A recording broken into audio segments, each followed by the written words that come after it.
माझे नाव आयुष शिवाजी तांदळे. तर मी तुम्हाला घेऊन आले तांदळे शेवगा फार्म टाकळीवाणी ते. तुम्ही पाहू शकता फुलाचे प्रमाण भरपूर आहे. तर थंडीमुळे मधमाशी येत नाही म्हणून त्याच्या कारणामुळे आपण तिकडे गुळ आणि इलायची उकळवली आहे. तर बघू शकता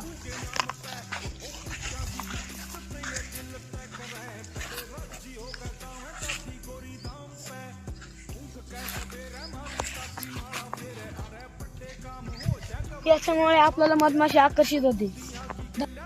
गुळ, ताक आणि इलायची पाण्यात भिजवायची, ते पिघळली तर पोते त्याच्यात टाकायचे, वल्ले करून घ्यायचे पूर्ण.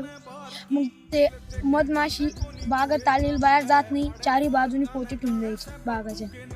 असेच नवीन नवीन व्हिडिओ पाहण्यासाठी आमच्या चॅनलला फॉलो करा आणि लाईक करा. धन्यवाद.